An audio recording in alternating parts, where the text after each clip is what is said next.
नमस्कार, बहुत स्वागत है आपका। मैं हूं सूर्या त्रिपाठी और आप देख रहे हैं कर्तव्य पथ। और कर्तव्य पथ में आज सबसे पहले बात भारत की नौसेना की। भारत की नौसेना ने आज आत्मनिर्भरता की ओर बड़ा कदम उठाते हुए 3 नए स्वदेशी युद्धपोतों को अपने बेड़े में शामिल कर लिया है। और इस खास मौके पर देश के प्रधानमंत्री नरेंद्र मोदी ने संदेश भी दिया कि समृद्धि के लिए सुरक्षा जरूरी है और भारत अब खरीदार नहीं, हथियार बेचने वाला बन गया है।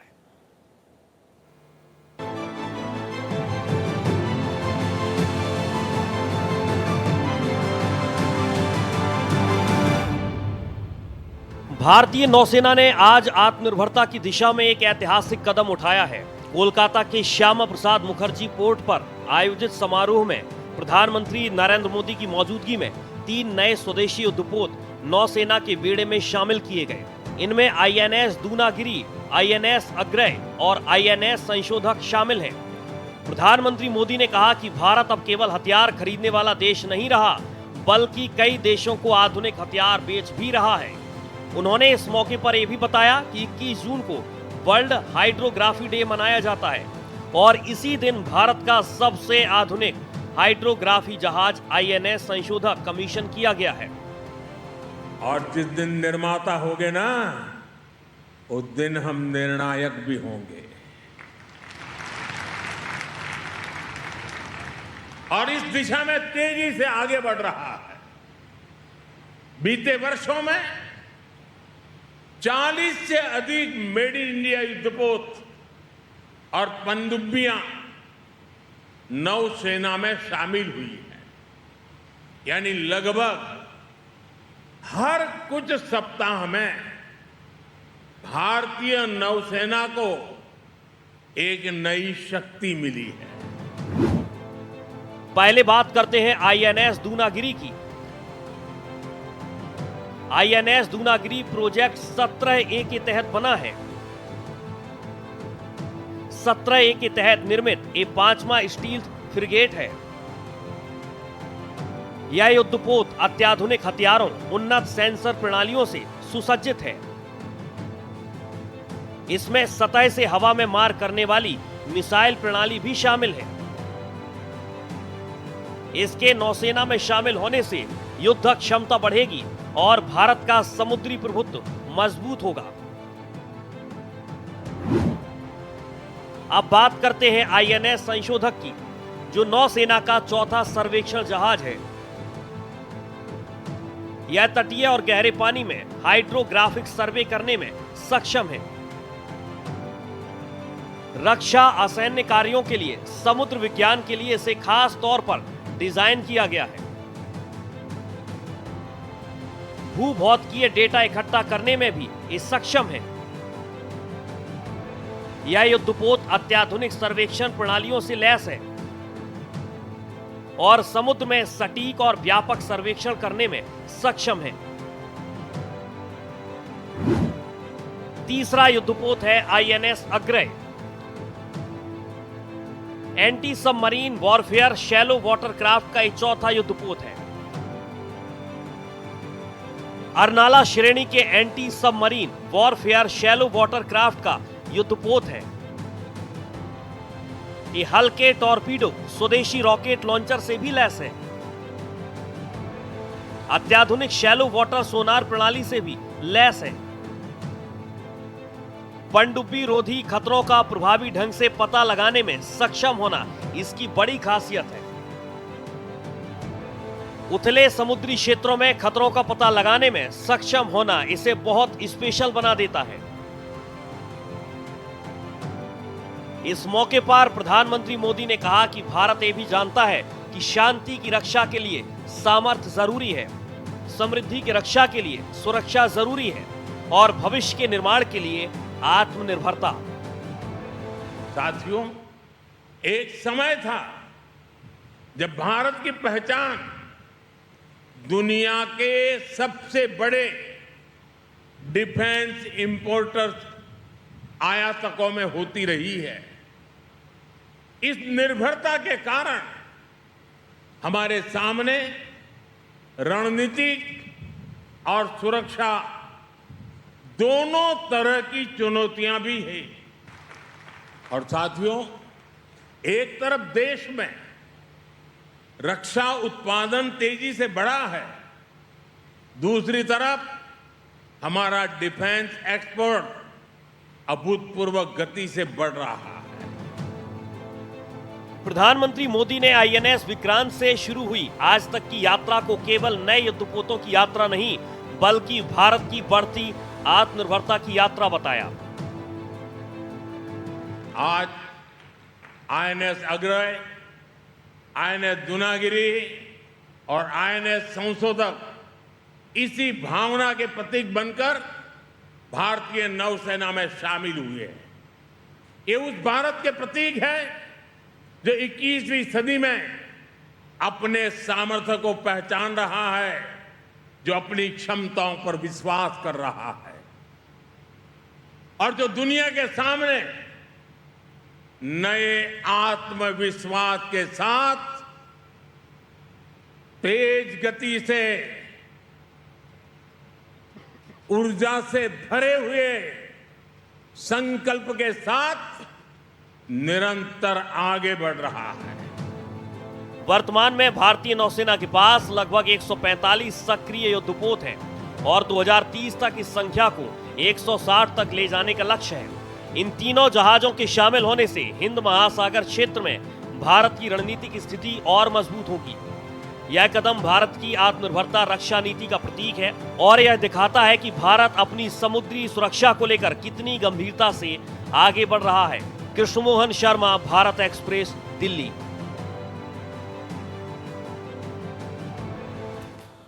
कर्तव्य पथ में अब बात करेंगे बिहार की। पूर्व मुख्यमंत्री नीतीश कुमार एक बार फिर से जनता दल यूनाइटेड के राष्ट्रीय अध्यक्ष चुन लिए गए। जेडीयू की राष्ट्रीय परिषद की बैठक में सर्वसम्मति के साथ उन्हें फिर से राष्ट्रीय अध्यक्ष चुना गया। बैठक में यह भी फैसला हुआ कि बिहार के स्वास्थ्य मंत्री निशांत कुमार अब संगठन में भी बड़ी जिम्मेदारी निभाएंगे। इस रिपोर्ट को आप देखिए और समझिए।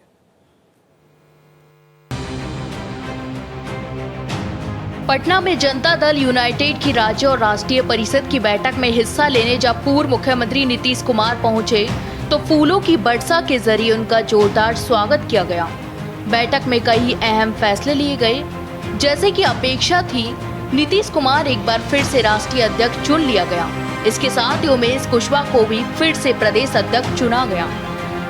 आज जनता दल यूनाइटेड की राष्ट्रीय परिषद की बैठक हुई। इस बैठक के पूर्व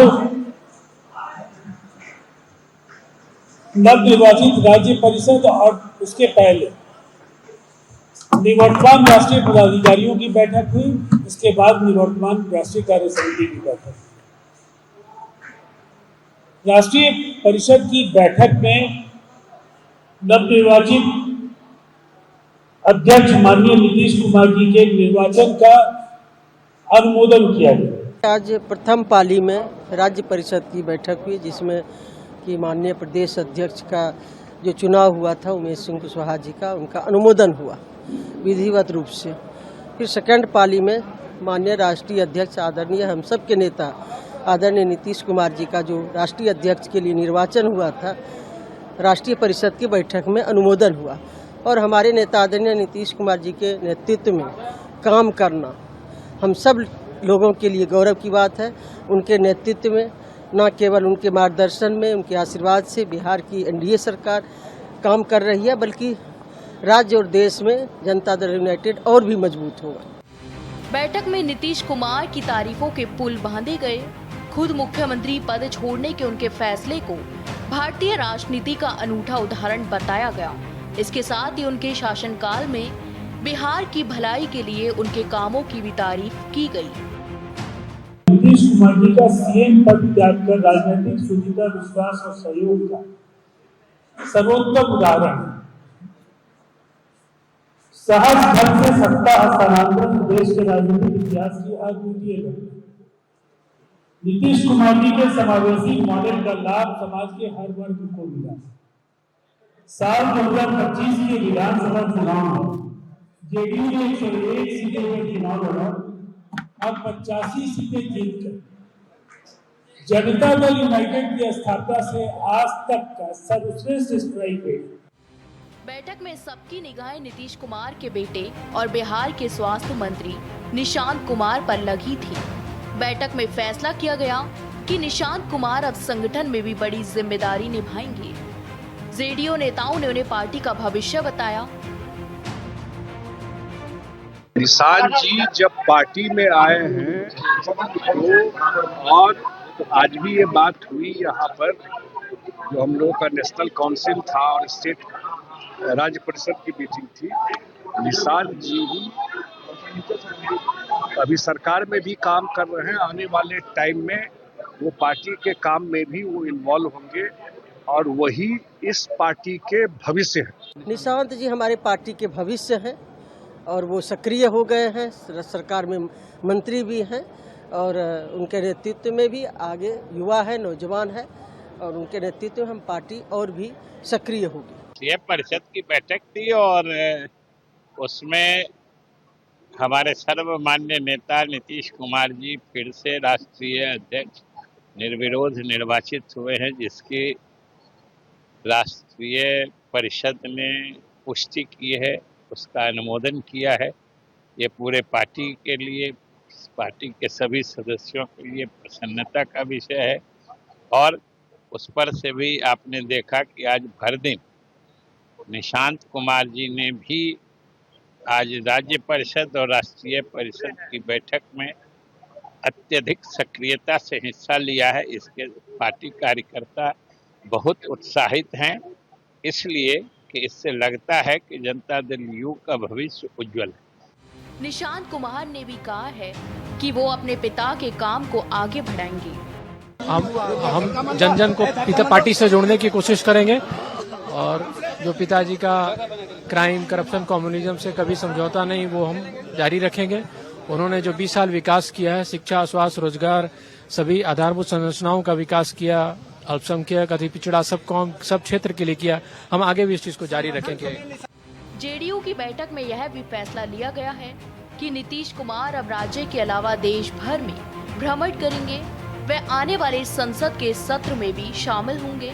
पार्टी की इच्छा यूपी के आने वाले विधानसभा चुनावों में भी उम्मीदवार उतारने की है। अब हम लोग बात कर रहे हैं, यूपी में पार्टी का एक आधार हमेशा रहा है हम लोगों का, और यूपी के लोग भी आए हुए, हम लोग अलग से उनसे मिलेंगे और हम लोग की जरूर इच्छा है पार्टी में कि कुछ सीटों पे यूपी में हम लोग चुनाव लड़ें। जेडीयू की बैठक में कुल मिलाकर यही संदेश निकला है कि निशांत कुमार ही आगे चलकर पार्टी संभालेंगे और धीरे धीरे अपनी भूमिका बढ़ाते जाएंगे। निशांत कुमार स्वास्थ्य मंत्री और नीतीश जी के बेटे बैठक के बाद बाहर निकले हैं। उन्होंने साफ तौर पे कहा कि हम अपनी जिम्मेवारियों को बाखूबी निभाएंगे, संगठन के लिए भी काम करेंगे और बिहार की तरक्की के लिए भी हर संभव प्रयास करेंगे। सहयोगी कैमरामैन राकेश के साथ भारत एक्सप्रेस के लिए पटना से आशुतोष कुमार। बात करेंगे कर्तव्य पथ में नीट री एग्जाम की। नीट का री एग्जाम संपन्न हो गया है। देश की सबसे बड़ी मेडिकल प्रवेश परीक्षा कड़ी सुरक्षा व्यवस्था के बीच संपन्न हो चुकी है। परीक्षा में 22 लाख से ज्यादा उम्मीदवार शामिल हुए। एनटीए ने परीक्षा को निष्पक्ष और पारदर्शी बनाने के लिए देश भर के परीक्षा केंद्रों पर व्यापक सुरक्षा के इंतजाम किए थे। परीक्षा खत्म होने के साथ कई विवाद भी सामने आए हैं, लेकिन कहीं छात्रों के चेहरों पर काफी राहत भी देखने को मिली।